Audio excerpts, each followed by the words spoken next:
This will be around, and yeah, I think the first one is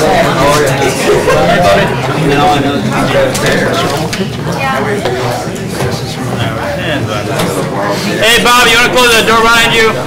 Steve, you got that one? Thank you. Alright everyone, it's about 7 o'clock, let's get started.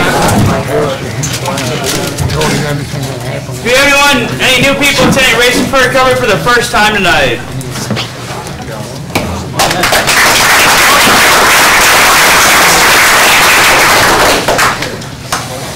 Thank you for attending the Racing for Recovery Support Group meeting. We are focused on maintaining a drug-free and healthy lifestyle. Since 2001, our open forum meetings welcome parents, adolescents, recovering individuals, and anyone who supports our mission. Your suggestions, comments, or ideas are welcome to make our meetings the best they can be. The Racing for Recovery Support Group meeting is a cutting-edge alternative to what is currently offered. By combining substance abusers, families, friends, and the public at large, we have created an environment that is beneficial to everyone who has been affected by alcohol or drug addiction. Meeting start time is 7 p.m. Please be on time. Please turn off your cell phones or ringers to vibrate and refrain from posting on social media during the meeting to show respect and courtesy to yourself and others. Please only one person speaking at a time. Please speak loudly so that everyone can hear. Proof of attendance is gladly provided. Please turn in your paperwork prior to the meeting and you can pick it up at the end of the meeting. Honesty is required. Feel free to openly share your comments and points of views on how alcohol and drug addiction has impacted your life. This meeting is open to people of all ages and welcomes diversity, so please refrain from using excessive foul language or language that discriminates against any race, gender, religion, ethnicity, sexual orientation, or disability to maintain an atmosphere of respect and dignity for all who are present. If you see a visitor, a new member, or a returning member that you haven't seen in a while, please warmly welcome them into our program. Your confidentiality is important to us. What you say here will not be discussed outside of the meeting. Please refrain from leaving the meeting while it is in progress because it is disruptive to others. Smoking or vaping should be done away from all entrances out of respect for those who choose not to partake in that. Please do not smoke or vape by the doors, and please dispense of all trash in the garbage can and do not litter on our premises. Thanks, Dustin. You're welcome. Who's got guidelines for living a lifestyle recovery? I do. Andy. Guidelines for living a lifestyle of recovery. The lifestyle of recovery guidelines are intended to be utilized by recovering individuals, their families, and anyone else who is striving to avoid substance abuse and achieve sobriety. 1. Recognizing that substance abuse ruins lives. 2.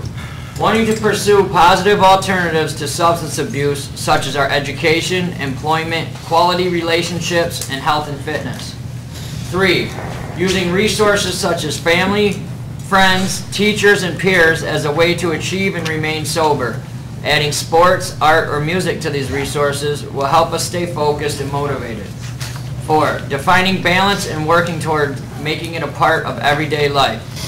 5. Building self-esteem and confidence through sobriety to combat negative feelings regarding oneself. 6. Understanding that negative behaviors of isolation and self-pity lead to self-destruction. 7. Lifting a person up is different than allowing them to continue their destructive lifestyles. Be there for yourself and be patient with your friends and family. 8. Learning how to help without supporting the addict's behavior. Providing assistance to the recovering individual that will improve their lives, not further their usage. 9. Recognizing personal challenges and integrating them into our lifestyle as challenges to triumph over. 10. Caring for our personal, emotional, physical, and spiritual individuality is a source we use for our sense of worth. Each person is truly magnificent. Our mission at Racing for Recovery is to prevent all forms of substance abuse by promoting a lifestyle of fitness and health for all those affected by addiction. Thanks, Andy. Who's got What Racing for Recovery Means to Me by Kelly Anderson? I do. Racing for Recovery.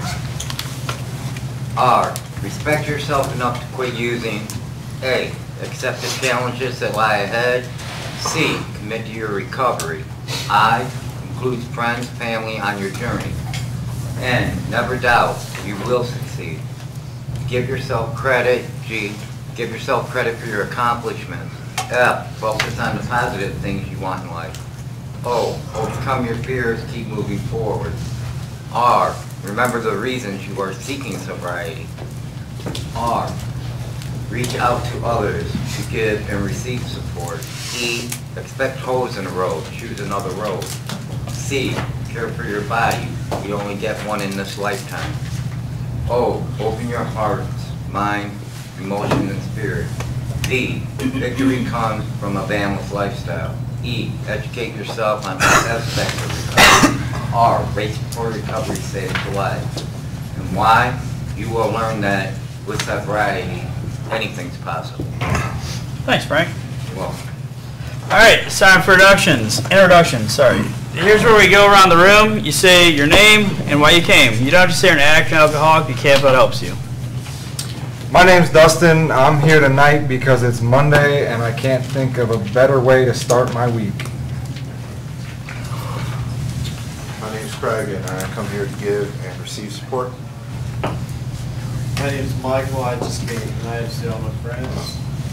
Hi, I'm Jen. I'm here to support Michael and want to say hi to Esther and tell her hope she feels better soon. Oh, I'm Chris, and I'm here. I guess I want to say hi to Esther. I didn't know she wasn't feeling well. And I'm here for a ton of different reasons. Reading this book has definitely strengthened me in a lot of different areas, and want to continue to learn more. So that's why I'm here. My name's Ben. I come here to just learn and listen.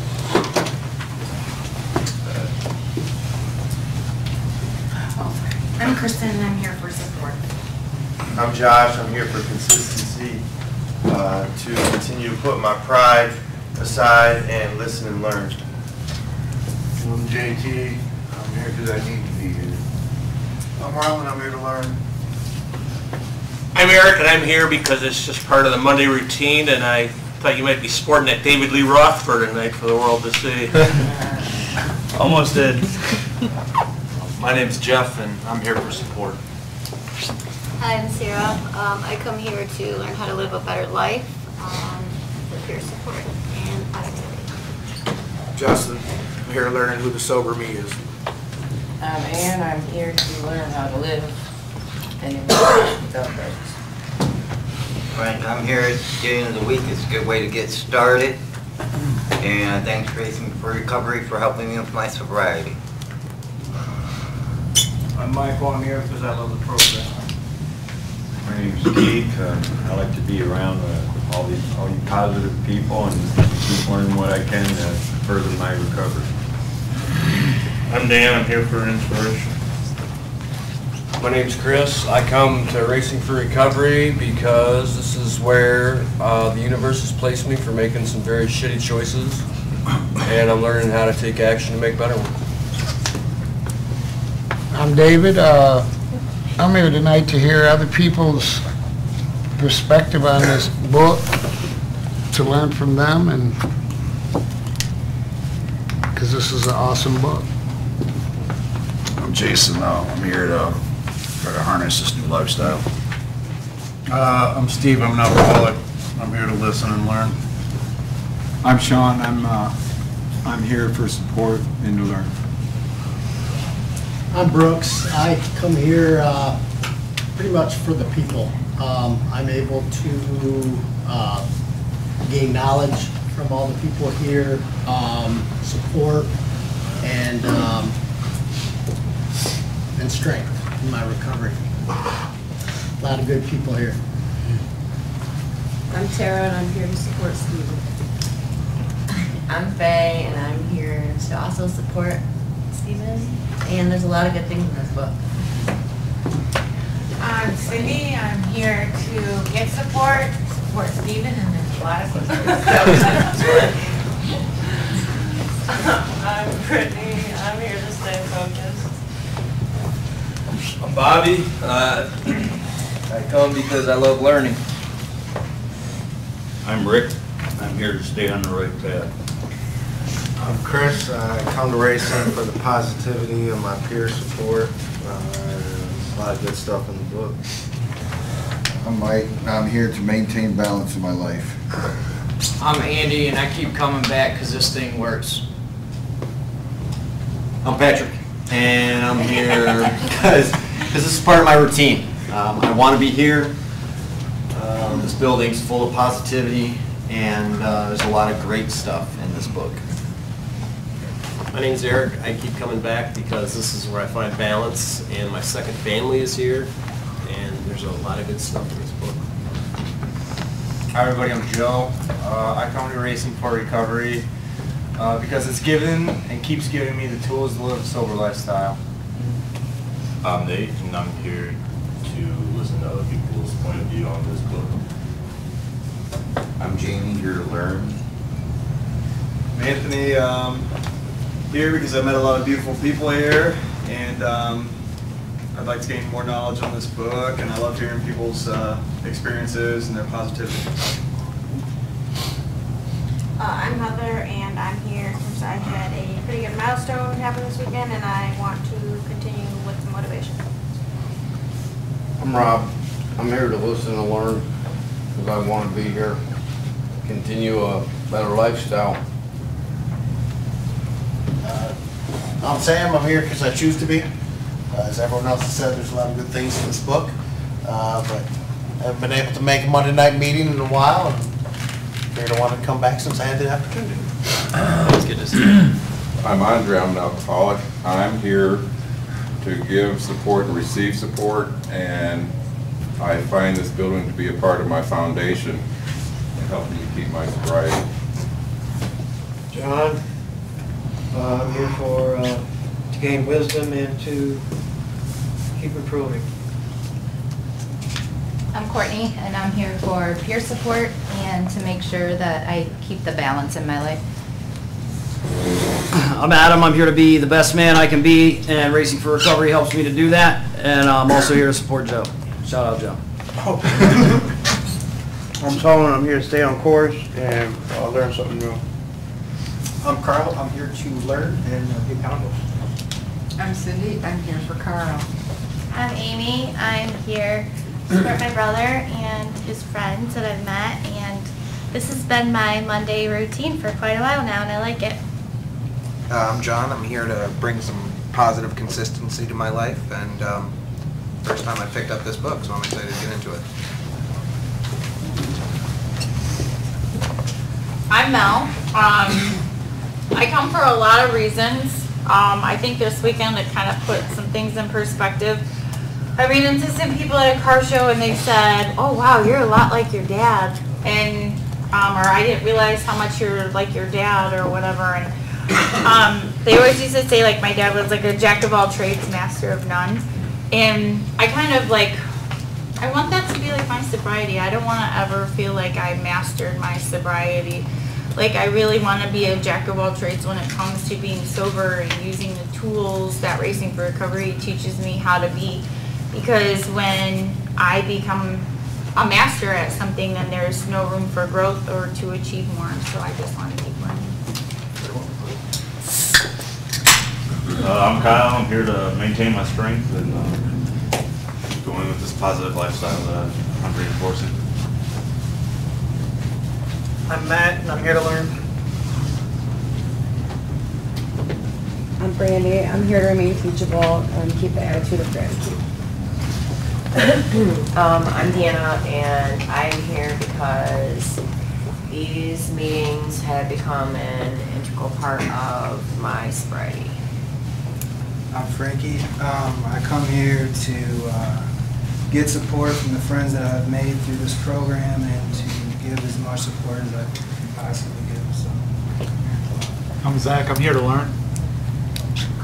I'm Casey. I'm here for today. I'm here for support and the constant, consistent practice or process of avoidance of extremes behaviors or expressions, and to recover what I lost or never had. I'm chilling. I'm here tonight because I had a good day and I can't think of a better way to wrap it up, but being here with you guys. I'm Jeff. I'm here for support. Hi, I'm Rhonda, and I'm an alcoholic. I'm here to recover. I'm Keith. I'm here to learn, listen and learn, and nice positive place, good positive people. It's a good place to be. Thank you. My name's Joe, and I'm here because it's part of my routine, and also here to support. And I'm Steven. I'm here because this place is awesome, and there's a lot of great people in this building. So let's get started. Who's got the answer with Donald D. Star? Donald D. Carr. Star? Yep. Go for it. Running from the misery, trying to escape the pain, as I approach the light of hope that lies before me. Each step overwhelms me. Every breath sears my throat. I ache. My body rebels against me. My memories torment me. Agony has become my closest companion. My demons mock me as I dangle helplessly above the abyss of alcohol and drug use. The voices all sound the same, criticizing, accusing, blaming me for what has happened.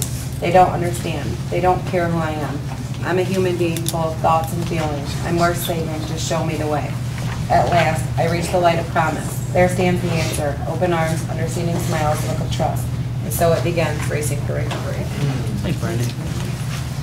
Announcements. Andre, what's going on soon? What's going on soon is March 16th from 2 to 5 p.m. We're having a Cabin Fever chili cook-off. Right now, I think we've got 14 contestants. The cutoff date is Wednesday the 6th. Families are welcome. If you want to sign up, see me after the meeting. And I'm glad Matt said that he's here to learn, because I think a lot of people is going to have to teach him how to cook. And Craig, you can bring a sealed bag of potato chips. That's all.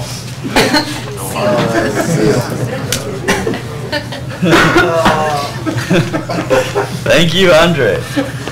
Also, we got a race coming up. Stay tuned. And we have 2 more books up here if anyone needs to borrow them. If you'd like to purchase a book, they're $15 from us or on the online store. Get them while they're hot. We got 2 left. All right. Other than that, as you can see from the introductions, our meetings are for everyone affected by self-destructive behaviors. No topic is off limits. If you have a question or something you'd like to discuss, we encourage you to bring it up early so we have time to discuss it. All right. Before we get started on the book, does anyone want to bring anything up to talk about? Anything good? Anything bad? Anything anywhere in between? Cool. Oh, yeah. Oh, yeah. Oh, I had something good. I started working this past Friday. I thought that was a big deal. I've worked in like 10 years. Nice.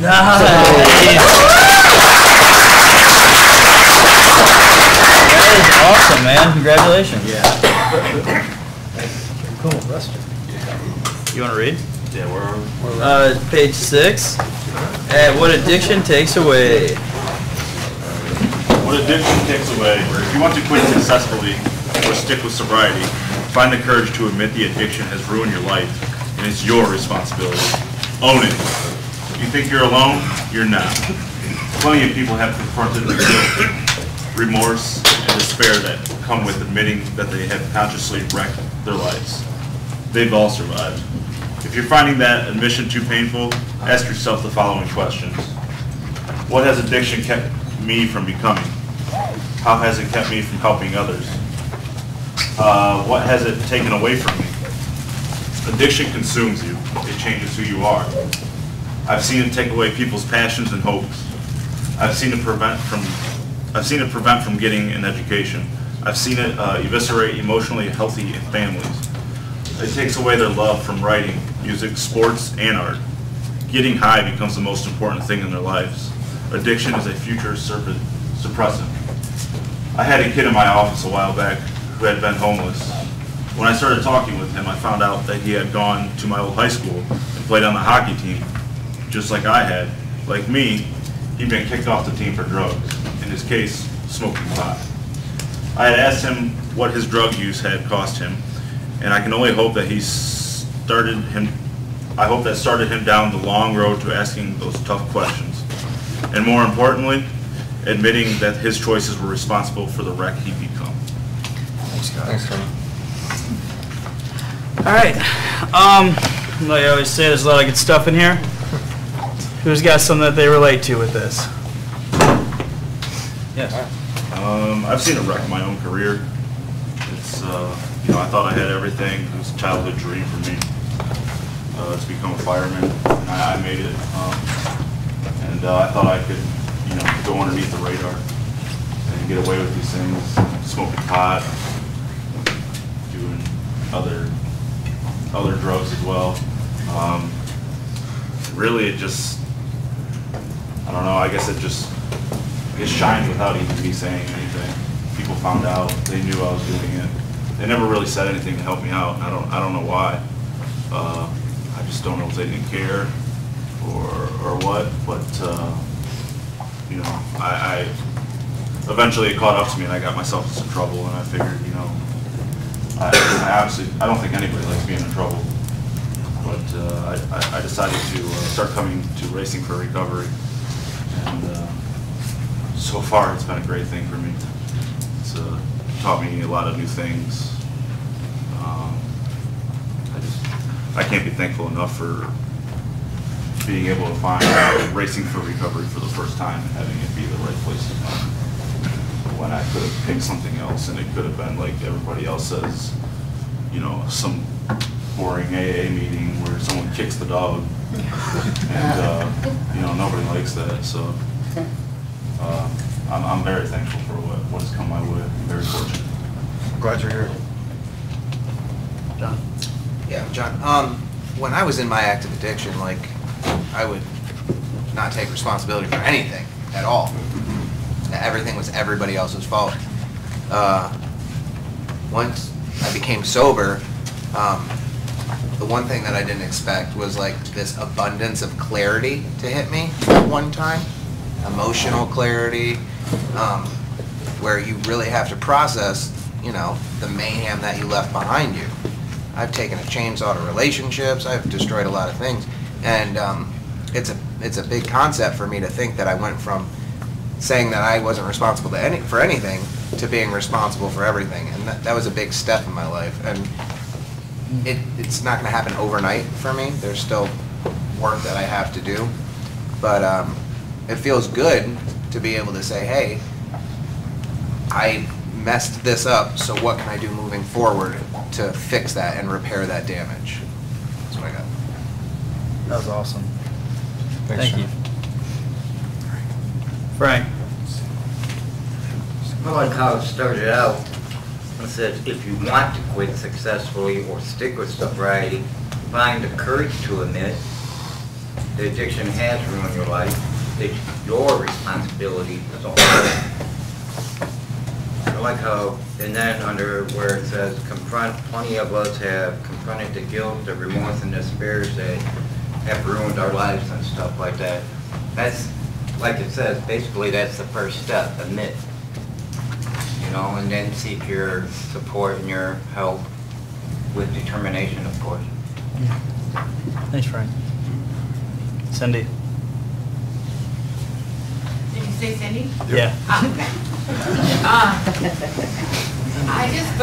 The thing that hit me the most in here is that the feelings that we had and everything, we're not alone. Because it's the first place I've ever been that I actually finally feel that I am not alone. Every little thought, every little feeling we feel about ourselves, all of us. I didn't know, I just thought I was like crazy and, you know, I was overreacting and it's so comforting. And everybody who's watching out there, you know, you can't even describe the feeling that you get, that you just belong. And even if you're living your life before all this stuff, you know, our feelings as you know, a mom or a dad or a brother or whatever, you think you're the only one that feels that way. But I just have to reiterate to everybody that, you know, it's great that we finally feel like we're not alone anymore. And that's a big one for me. With that being said, that was the scariest thing that I thought about before I was, and at the very beginning of getting sober, was feeling like I was alone. And until I went into a room filled with people and they started talking about how they felt and I could relate to them, like it was the scariest thing, and then it was like the most relieving. And then I searched for more and more, like how much alike am I with all these people in this room? And turns out we're a lot alike. I don't know, it was amazing to me, because all the feelings of doubt, the self-hatred, even the small things, like just like sleeping away a lot of the time that I was trying to like avoid having to deal with problems. A lot of things people had in common with me, and I was like, wow, this is crazy. All I have to do is talk about it and people understand, and they'll say it too. Like, I don't know, it's crazy. I agree with you 100%. That's awesome. Thank you. Mel. Oh, I was just gonna say the part where it consumes you and it changes who you are. I can say that for myself. On the outside, I was just faking it until I made it, and I made everybody think that I had it all together. And then there was always drinking for me. I was a binge drinker, and it was always an emotional response to whatever was happening. So if I got into a fight with somebody, if I had a bad day at work, whatever, once I knew that person, place, or thing was out of the way, then I would drink behind closed doors. And it really did take away my passions and my hopes, and it really changed me in such a negative way. Like you said, you were just using it as that crutch to take the pain away, but at the same time, we don't realize that when we're trying to numb ourselves, how much we prevent ourselves from getting when we're capable of so much more, and we don't see that in ourselves. You know, so, and I guess that's the reason why we all started in the first place, is we didn't see those positive, good things in ourselves because we didn't have the self-esteem or self-confidence to see that in us. So I'm learning and I'm growing, but I definitely allowed alcohol to change who I was. But I wouldn't say that it took away my passions. I gave it. It's like how we always say, I gave away my passions and I gave away hopes for myself, and I gave away the chance to change to be the person I am supposed to be. I gave that all away when I picked up. What's that? Michael? So that's all true. Like, I gave all the things away.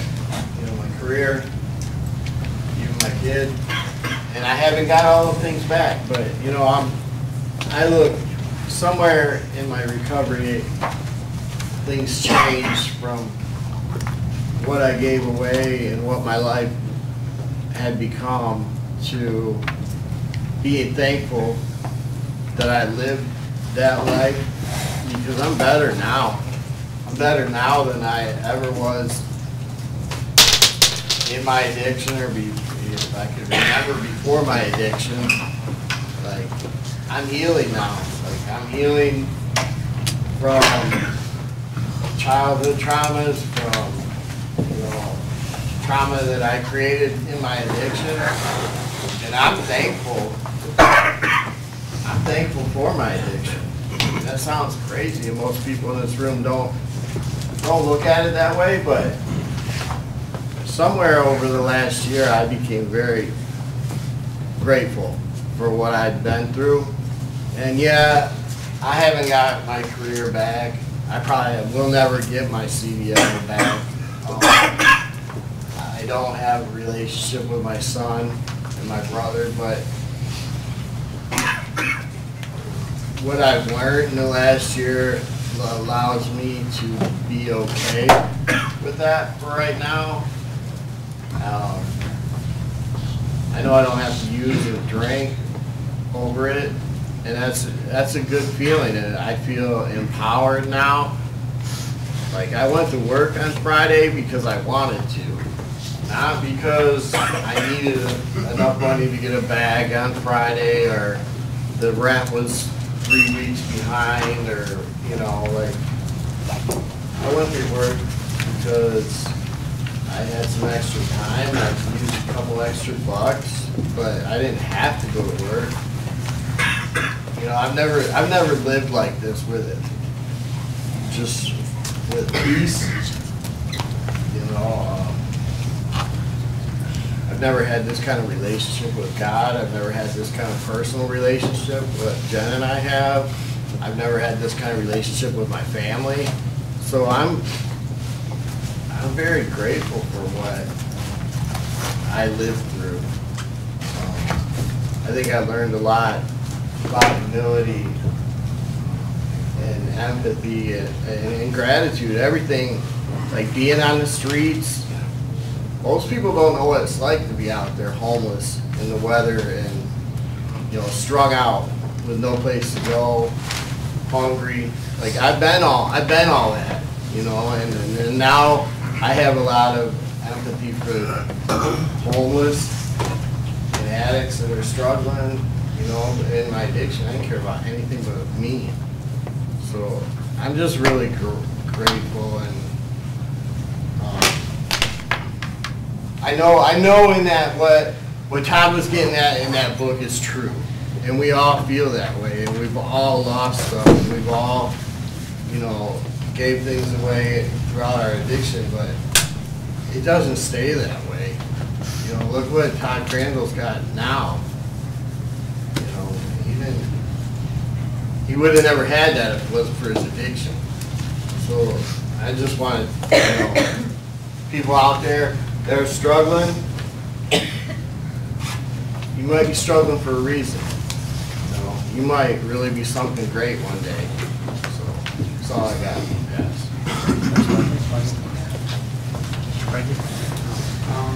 I'm Frankie. I guess I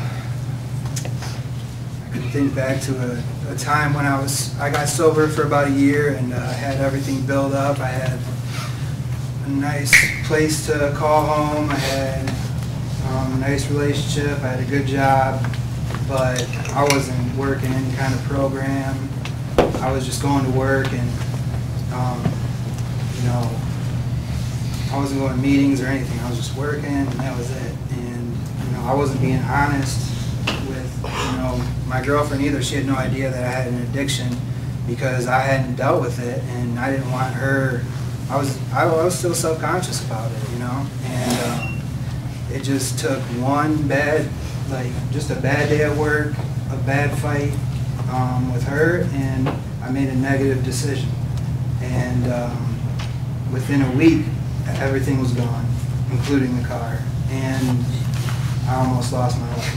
And so it's taken away a lot from me, but I'm going to piggyback off what you just said. What addiction has given me is understanding. It's helped me meet a lot of good people that, you know, are sitting in this room right now. And you know, you look at how powerful like one negative thought and decision can be, you know, and you can measure thoughts now. That's science fact. And you know, psychologists will tell you that a positive thought is 100 times stronger than a negative thought, you know. So you can look at what, like, that negative choice I made and the negative thought took all that stuff away from me in a week, which would, you know, what would the positive thought and the positive choice have given me? You know what I mean? And you know, I've just been, you know, I know when people, it gets really hard, and it's a struggle. You battle every day, and you have good days and you have bad days. But what I've been doing lately is using positive affirmation meditation, because your subconscious mind is so much stronger than your conscious mind, and it just tells you really good things, you know. And somebody that is struggling with depression or anxiety or maybe self-doubt, or, you know, if you can't see it, just try that, because I've been doing it, and I got away from it, and I just started it about a couple weeks ago, and it gave me the strength to come back here and walk through these doors. And I thought I was going to be met with, you know, I was really, really nervous walking back in here, and I thought I was going to get judged, and, you know, but when I walked in, it was just, people were so happy to see me, and it just like, man, it hit home really, really hard. And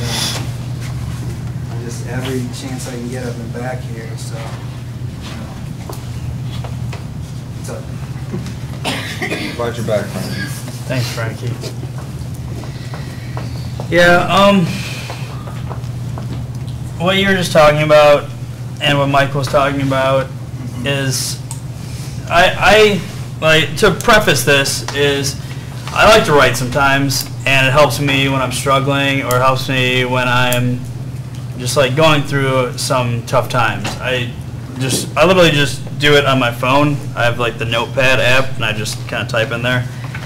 And that way I don't have an excuse, like I can't write right now. I usually have my phone on me, so it works and I can save everything. Either way. I wrote something the other day. When I say the other day, I mean like a long time ago, that said, maybe the hell I went through was the key to the heaven I'm experiencing now. And I think that is true. Like what Michael was saying and what Frankie was saying, like, I don't know, maybe all the bullshit that I went through, that I put myself through, maybe it was kind of worth it in a way, because it gave me what's going on right now. And nothing's perfect, I know that. But I think to a certain extent, I had to experience so much negativity to appreciate all the positivity I have today. Because you can't be happy all the time. Because if you're happy all the time, you'd just be like, wow, this is happy, this is alright. And then it would just like slowly decline to like, this is just average. And you need something even happier to get you where you were before. And I think that's where the negative comes into play, to show you like, hey, that's bad, but there's also so much good out there too. It's kind of like the yin and the yang that kind of go together. I don't know. I am rambling a little bit, but I know that I think the bad stuff we go through helps us appreciate the good stuff we have when we do get it back. Before Andre goes, I agree 100% with what you're saying. I know I wouldn't be sitting where I am today if I didn't go through some of the trials and tribulations that I went through before. And I think it helps me appreciate what I have today that much more, knowing that I went through that. And I know early on it was easy for me to get down and be like, oh, I lost this and I lost that. Because chances are, if you're in this room, we've all lost something, whether it's materials or relationships. But for me, that was always counterproductive to, dwell on what I've lost or what I used to have, or, so like, now I try to say, I try to stay a little bit more mindful and be grateful for the things that I have, because, I'd say everybody in this room has, probably got a phone, or, like most of us are okay right now. You know what I mean? If you're here, chances are, things could be worse. So, I mean, for me, I try to stay focused on, or grateful for the little things that I have today, like clothes and a roof and water and a phone. I don't know, that's always helped me to try to stay centered and not try to, dwell too much on what I've lost. Because for me, like, I can get lost in that, thinking about everything, and that takes me back, to places where I don't even want to be, because I'm not there anymore. I'm here today. What happened, happened, and that's over with, and I don't know. We all have bright futures, you know what I mean? So there's no point in dwelling in the past. I'm not saying forget about it, because my past is important to me still. I don't forget about it. It's a healthy reminder of how fast I can go back to where I was if I stop doing what I'm doing today. And I don't know. I really liked what Michael had to say, and Frankie, and I just was trying to build off of that a little bit. That's all I have to say. You did great. Thank you. Andre. Well, I have experienced something this weekend. Well, actually, it's been about the last 2 months. That I find to be kind of fitting in what addiction takes away from you. I got 5 acres out in the country, and on the edge of my property we found a shanty that was built. And it was built pretty sturdy, and there's 2 guys living in this shanty on my property out back. And, I've never seen the guys, but my neighbors are keeping a vigilant eye, and when they went back there Saturday, they saw one guy, and the sheriffs had already told us that you know, don't approach them. If you see them back there, call us. So Saturday they came out and we went back there and they told us to stay away. And here the guys had left a fire. So we knew they were there recently, you know, and so they're like, what are you going to do? But I'm talking about when somebody is giving up for their life or their addiction. I mean, you go to that rock bottom place where you build a shanty that they've been there at least 2 to 3 months. The trash is unbelievable. I got pictures of it. And they're like, well, what do you want to do? It's on your property. I said, well, I want to tear it down. You know, I don't want some vagrants or some, you know, people living on my property. And Sunday when they came back, because that's when the guy came over with the Bobcat to tear it down, a Lucas County sheriff actually looked in there, and when he came out, he literally got sick. And it was just one of those things that they said it's definitely a drug house. I asked him how he knew. He said just by the stuff that was on the ground. I don't know what huffing is, but there's these aerosol cans around, and I don't know. But I'm like, it was so cold a couple of weeks ago. I'm like, how did these people stay warm? I said, they can go to a shelter. I guess if you're going to a homeless shelter, you got to, you know, test or breathe or take a breathalyzer. I don't know. But anyways, it was just depressing to know that somebody is still out there with actually no hope, and they choose to live like that rather than to get better. Now, the funny side to the story is when the sheriff asked me if I wanted to ride back to my house, because we're way on the edge of the property. And I just looked and said, the day I voluntarily get into the back of the Lucas County is the day that I die. So they got a chuckle out of that. But I mean, it's just like I didn't want to destroy their house because I'm kind of a caring person. But at the same time, somebody's got to do something to make these people realize you can't live like this, man. Do you think that's acceptable? I don't know. It's just like, why me? Why on my property? Out of all the places in Northwest Ohio. Right there. Right. But that's what I got. And we all should be thankful that we're sitting right here in this room and we're trying to get better. Thanks, Andre. Yep. Andy. Yeah, just kind of relating to what Mike said. This part of the book was what addiction takes away. I just like to flip that at this point in my recovery and be like, instead of what has addiction taken away, it's like what does sobriety give me? It's so much more than anything it's ever taken away. It's like what has addiction kept me from becoming? Sobriety gives me the opportunity to be whatever I want to be if I'm willing to put in the effort on a consistent basis. How has it kept me from helping others? I see in others, by their consistently staying sober, it helps others all the time, people coming in, and I see people newer into this being inspired by others and what they're doing, and it gives them the courage and the strength to try that, and then next thing you know, they're blossoming and flourishing and improving their lives. It's awesome. And then instead of like, what is it taken away from me?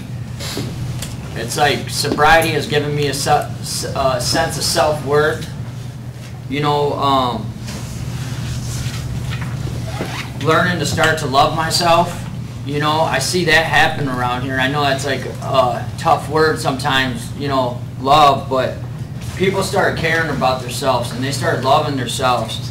And that just, you know, the vibration that's putting off helps others to get into that groove, and it's just an awesome thing. So I like what Dustin was saying about not forgetting where we came from, but don't get caught up in that, man. Because that was hard for me in the beginning. It was like all this wreckage and everything that I had, you know, and pain I caused everybody. It was overbearing and stuff. But as time went on, and I gave myself a chance for some good things to start happening, it's like the scale started to turn, you know, and the positivity starts starts to shine more, and then the focus ain't on all the bad shit no more.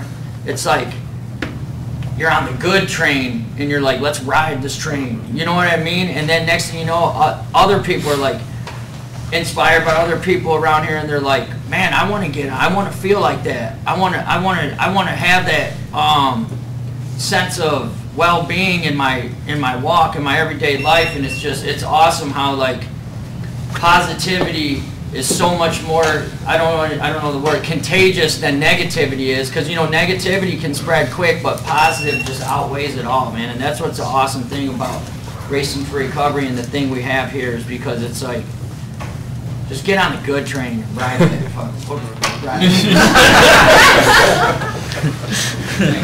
Thanks, Andy. Thanks, Andy. We'll edit that out later, right? Yeah.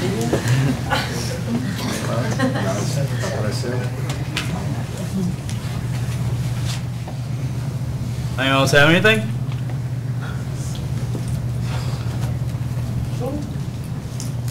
Crickets. Nice.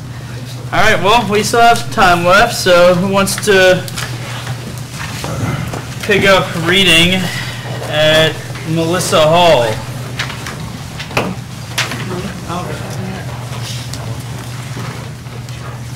Melissa Hall. If anyone I have worked with understands how addiction can take you on a one-way elevator ride to hell, it's Melissa Hall. Candid, brave, and on her way to a brighter future today. I'm proud to have her story be the first one I share in this book. My addiction was heroin, but it was a long road to get there. The first time I used drugs was the summer of 1998. It was cocaine in a porta potty with my best friend Sonia at a party in the park. I felt like a rock star. I took a one-year hiatus from drugs in 2000 due to my pregnancy and birth of my son, but I went right back to them. I remember coming home to my son while I was so high on cocaine that I could feel my heart beating 100 miles a minute. I felt awful, but not awful enough to quit.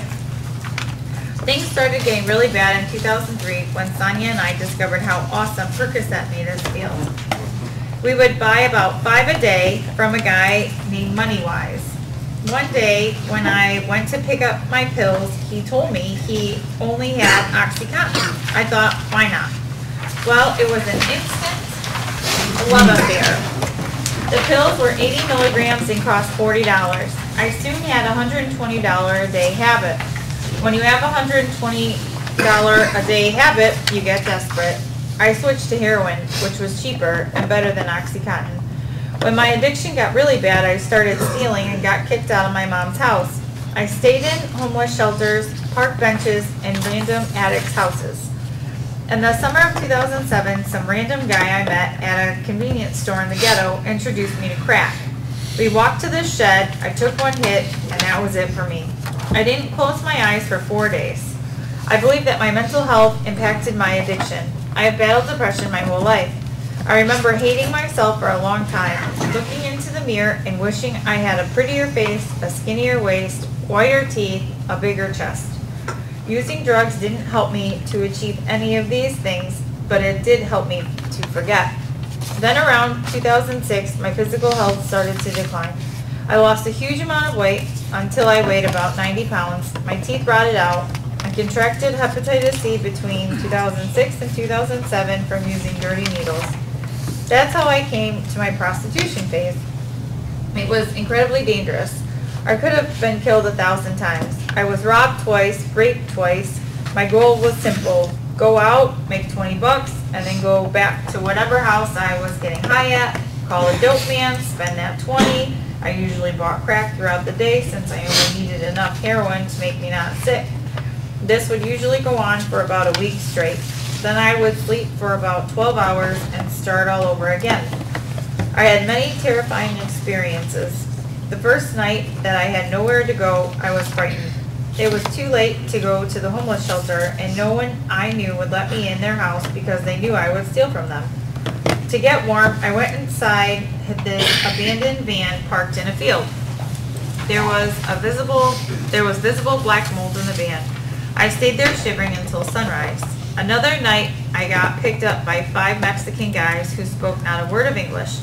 They took me to a house in a very bad neighborhood. After doing what I was there to do, I thought for sure they were going to kill me. But I made it out alive, a few dollars richer. Once a neighborhood crackhead kept me hostage for 24 hours in his apartment.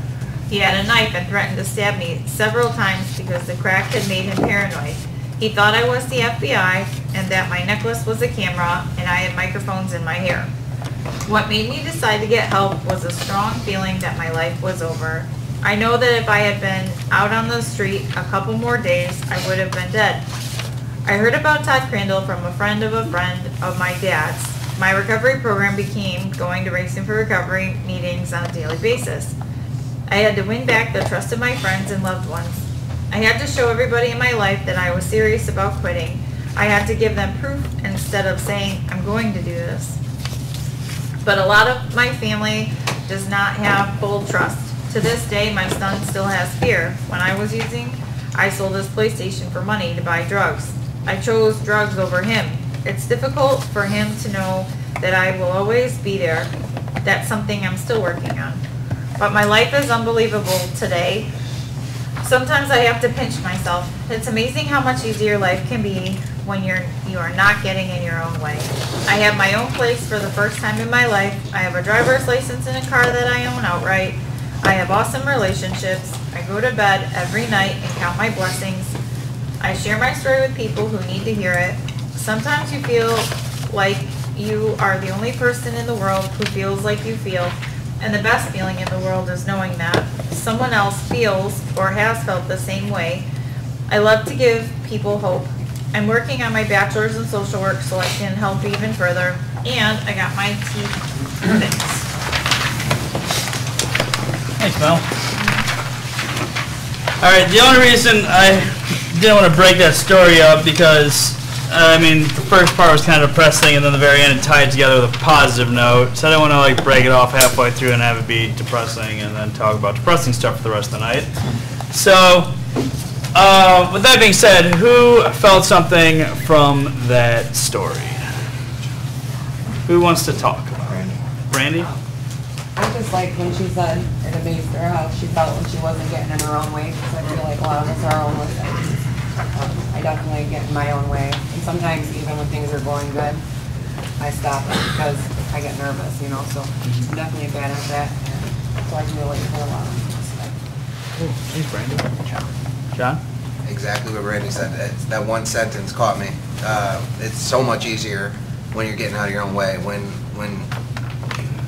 let the work you put in come back to you instead of mentally blocking yourself. You know, self-actualization is really important. You're always trying to better yourself every day. But the one thing that can stop that is your own mind. It's a powerful thing, and it can be used for good or it can be used for positive. It's your choice how to use that. I was just gonna say like how we always talk about the things that we're learning. I think that's the biggest tool that I'm learning even now is to show people in your life that you were serious, and then she changed her verbiage, and I think those are probably two of the biggest things that I've learned since being at Racing is changing my verbiage from wishing and hoping to doing and changing and then showing instead of telling. Just the stuff that you learn along the road. Michael. It was kind of painful for me. That story was that was my life. Pills, the heroin, crack, trap house, prostitution, the rape, so almost dying. Like, I did all that.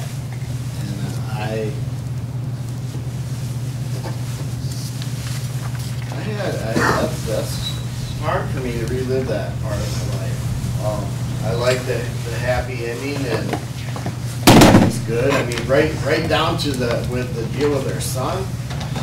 Like, anybody in here knows me knows that I chose drugs over my son, and I mean it was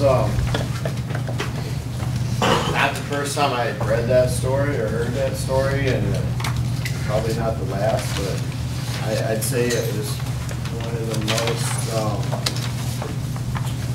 hit home stories in that book. There's a lot, like we always say, there's a lot of good stuff in that book, but there's some stuff that really hits home, man. Like the hepatitis, I mean, right down to it. I mean, it's like I lived that story in a different city, in a different life. Like that was. That's pretty observant. I just noticed that. Yeah, it was painful for me to relive that. So, yeah, it hit home with that kind of, I can relate. Thank you, Michael. Yeah. I was just gonna say, like, I was thinking about, like, when everybody was talking before we actually read that story, that I think, like, the biggest thing, you know, a lot of us, regardless of whether it was good or bad, we really haven't led mediocre lives. We've had amazing experiences, whether they're good or bad. And, you know, like, for example, how we just read that story, and she went through all of her experiences, and how many people in here can relate to one or all of the things in that story.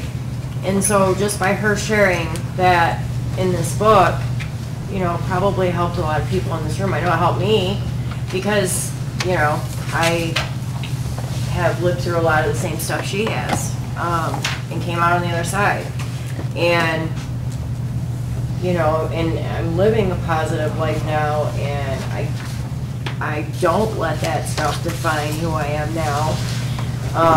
For a long time I did, and all it did was keep me doing things and making choices that made my life worse. And, you know, it's hopeful to hear people who have been to the depths of hell and, you know, hear the good stuff that's going on in their lives now. And, you know, it's kind of like that our experiences, you know, even though some of them are dark, are kind of like a gift, you know, and maybe not, you know, I don't know if that's the word I'm looking for, but in a sense it is, because, you know, I really don't feel like we're meant, like, I feel like we're meant to have gone through that to, like, help other people, you know, and that's, like, I don't know, you know, she went through that, and then, like, you know, she did her, you know, she's in recovery, she got better, and now she uses her experiences to, you know, she uses her experience to help other people. Like, that takes a lot to just tell all that stuff, you know, and put her name behind it and everything, you know, and, you know, I hope that one day I get, like, that strong in some of the stuff that I've been through, you know, that something I've been through helps somebody else to get their life better.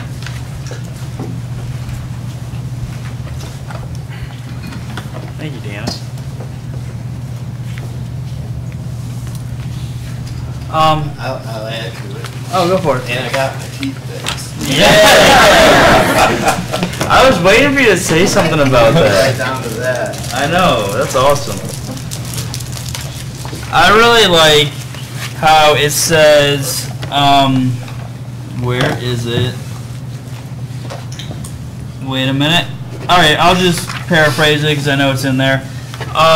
She says she sometimes has to pinch herself because she knows it's real, I think. That's kind of where I'm at right now,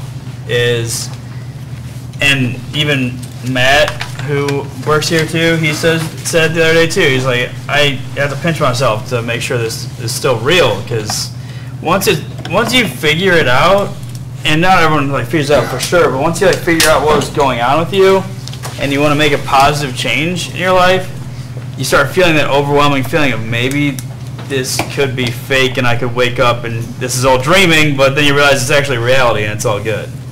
I don't know, I have that feeling that maybe I'm going to wake up one day and it's all going to be taken away from me because I was just dreaming, but This is reality, and it's amazing. So, hey, thank you. Thanks, guys. So, with that being said, what you got, Patrick? Autobiography in 5 short chapters by Portia Nelson. I walk down the street, there's a deep hole in the sidewalk, I fall in. I'm lost, I'm hopeless, it isn't my fault. It takes forever to find a way out. I walk down the same street, there's a deep hole in the sidewalk, I pretend I don't see it, I fall in again. I can't believe I'm in the same place, but it isn't my fault. It takes a long time to get out. I walk down the same street, there's a deep hole in the sidewalk, I see it is there, I still fall in, it's a habit. My eyes are open, I know where I am, it is my fault. I get out immediately. I walk down the same street, there's a deep hole in the sidewalk, I walk around it. I walk down another street. And